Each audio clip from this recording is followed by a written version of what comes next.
months from now, or even 6 months from now. People are watching, people are talking. This is all that the industry really is based off of: relationships and hard work.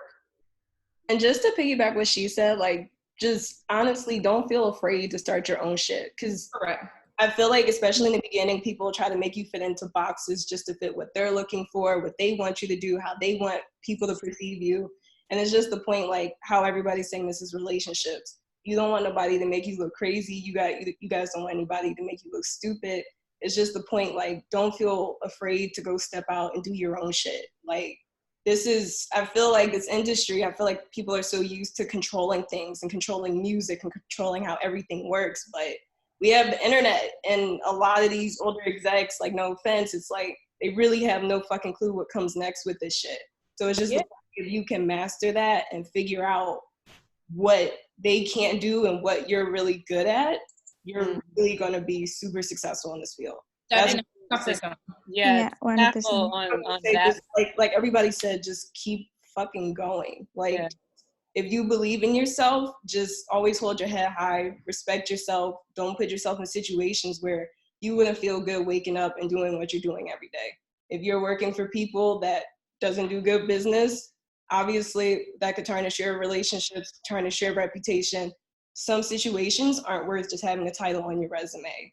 And eventually you have to get to a point and learn that in your career. But once you get to that point, like Sammye said, you start to dictate the conversation.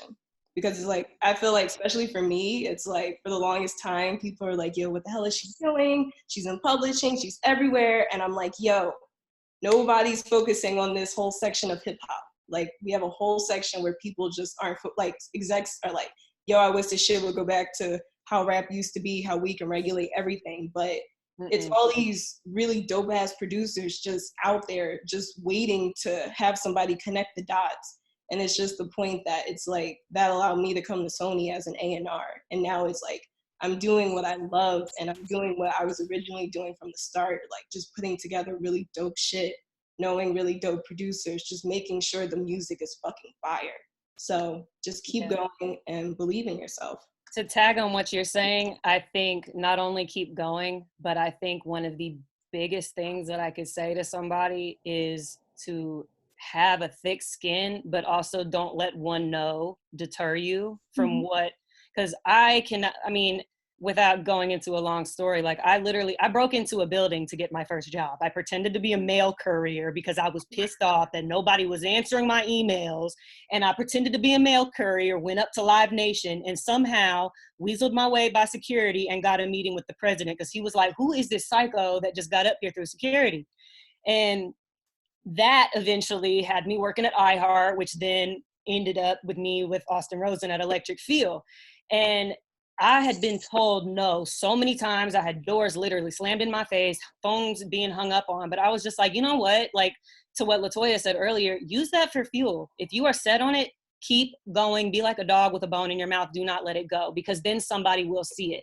Like, I was busting my ass at Electric Feel trying so hard, because I was like, Austin, man, I can really do urban, dude. Like, please just let me in. Let me do something. And I was busting so hard that Taz came in. And he was like, you know, that Sydney girl that you got up at the front of the office doing paperwork, she can really do some urban shit. I want her over all of my clients going forward. So that's really, Taz was how I got introduced into A&R. So I think just keep grinding, because somebody's going to see it. Somebody's going to see it. Don't take one no and be like, oh man, like, let me go get a regular 9-to-5. I'm going to be normal. I failed. Like, no, like, you got it. Just keep it pushing. Keep it pushing. And I feel like, don't wait for the title. Like, don't wait to be hired by a company to be an A&R. You can do so many stuff, so many things, connect with so many people. And you don't have to wait for anybody to do sessions, to connect the dots, to just introduce people, to like find artists, to just do so much stuff. I'm like originally from Paris, so I moved in America to just like get in a business. And when I moved in America, I didn't know anyone, I didn't have any contacts, but I knew what I wanted to do, and I knew what I was supposed to do. And so many people just like got to me, and I was asking for like internship or stuff like that. And I remember someone telling me, oh, I don't think you will ever make it. And I was like, why? And he said, because you're not American. You don't have the American culture. And I was like, okay, let me show you. And then after that, I got like so many experiences, not even like in A&R. I was working for Apple for a while, and then I was doing a bunch of like different shit.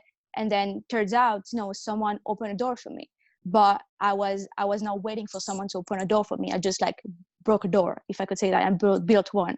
So after a while, I feel like you have to just find something that you're really passionate about, something that you really like to do. Even it's just like connecting with people. You like going out, great, just like meet as many people as possible, do session, like send like 100 cold emails, just do something and not wait around for something to happen to you and to just like come in. Because all of the people that you see are successful, all of the successful people, they just work for it, or like most of them. And all of these ladies like on this panel, I'm sure you guys like worked super hard to get where you are now.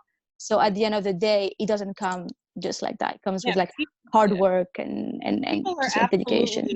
People are absolutely going to tell you too that you're not going to be able to do it. I don't know how I ended up at this dinner, and I remember young Jeezy. So if anyone has a line on Jeezy, please let me know so I can reach out to him. He looked at me and said, "You're too nice to make it in the music industry. You should look at something else." I said, "Oh, okay, give me 5 years." And he was like, 5 years? I said, "Give me 5 years." And I shook his. So if anybody has a line on Jeezy, give me that. Got you. Because I literally was about to say, don't listen to the you're too this, you're too that. Because I got told I'm too pretty to do this. I'm too pretty for my handshake to be so firm. Don't no man want to shake a woman's hand that look good and her handshake is stronger than his. He's not the man for me. Do that. And I also feel like, on top of that, like, just like where you start isn't where you're gonna end up. I wanted to be an artist when I was a kid.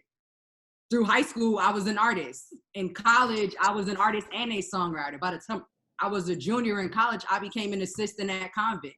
It was like, it was just like, but everything always led to me wanting to be an executive, wanting to sign and develop talent, wanting to do all these different things when it came to cultivating others' careers in their lives. So I decided that bypass and make room for people who really want that and focus on what I know I'm really great at. My personality is not built for somebody telling me that I suck at something. That my art, that my craft, that I put everything into when I write these songs, when I sing these songs, rap, whatever it is, for someone to tell me that it's good or it's not good. My personality isn't built like that, because I firmly believe that whatever it is that I want to do, I can absolutely attain, and no one can stop me. When I left Atlanta to come to LA and go to Warner, no one from Atlanta gave me a reference. No one from Atlanta put me on the mic here, and I put myself on the mic here, to the point where my first week at the office, with some people from back home in the office that week, ran into them in the hallway. They're like, "Toya, what you doing here?" "Oh, my office is right here." "You're actually, Mike Karen built my office. It wasn't even here a week ago. This is built. This is mine." And everybody's just like, "What? Wait, how'd that happen?" So I just really feel like, just put your head down, do your thing. Don't worry about what no one else is doing. Because if it's one thing I know about myself, when I concern myself with what other people are doing, it's a distraction to me and it fucks with my head. And I do not like to worry about what other people are doing. So just constantly focus on you and your shit. Fuck what anybody else got to say. Follow your gut. Don't listen to the your twos. Don't listen to any of that. Forget what anybody got to say, because what matters at the end of the beginning of the day is you and what you feel about yourself. And if you can look at yourself in the mirror, don't compromise who you are, your integrity, your any of that stuff. Just constantly know that at the end of it, when all of this shit is said and done, are you going to feel like you are the person that you were before? That's all that matters. And if you say no, you need to do some reevaluating and make some changes. And that's just genuinely how I feel. I just want to add one more thing to that. Sorry. Yeah, just one more thing. Like, keep them guessing, keep them wondering. As Latoya said, don't worry about what the next person is doing, because when you do that, it serves as a distraction from your goals and what you're trying to attain. if you It's like what Jimmy Iovine said with the horse and the blinders, with the racehorse. You have to. If you focus on the horse to the left or the right of you, you're gonna miss a step. You're fucked. And honestly, like most people who are talking shit on you, they're not focused on their shit. And in the long run, you'll see that they're not even popping big shit anyway. No, you got going on. So yeah.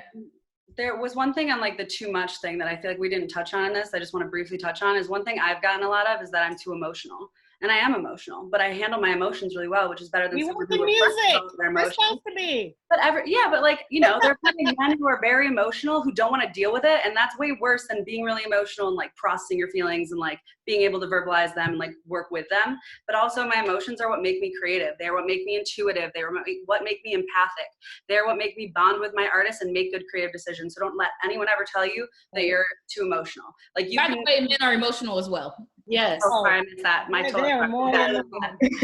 feel like it's worth like digging into just because it's, for me personally, because it's just something I've gotten a lot of because I'm passionate. And it's like my passion is a good thing. Like that. Why else are we doing this? Yeah. And you would be surprised how many emotionalist people work with creatives. So the conversation in the room is just awkward. They don't even know how to connect with them. They can't even tell if they're having a bad day. They're just like, all right, bro, get out of my office, bro. All right, deuces. Like, that's why it's just like, but honestly, it's like a healthy songwriter or a healthy artist, they make better music in the long run. And it's just the point. It's like, if they're not straight, everything else is going to be fucking off. So like Alyssa said, like keep your emotions. Like that's what makes you you. That's what makes you human. That's what allows you to connect.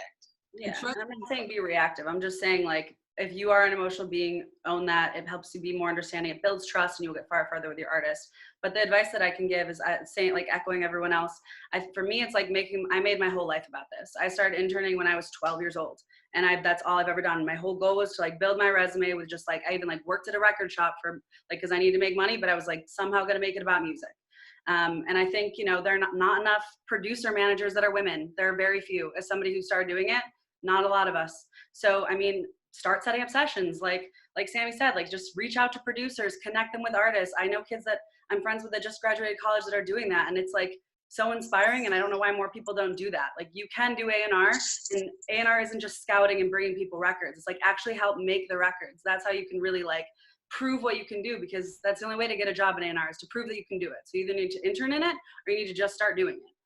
And as far as women managing producers, I just want to say shout out to one of my best friends, Melita, because yes, Melita down with producers. She has OG Parker, she has SK, she has T Romano, she has Young Land, she has Kilo Beats, she has Felipe, she has Deco, so many different people. So shout out to one of the great women management producers. Amazing, we need more of it. That's amazing. Yes, love that, Melita. All right, everyone. Well, thank you so much. We got to wrap up, but this has been a great conversation, and I hope you all gained a lot from it. Don't forget to follow us on Instagram and YouTube for the recap of this and to see our next panel in 2 weeks. But thank you, everyone. Have a good night. Bye, guys. Thank you, guys. Bye.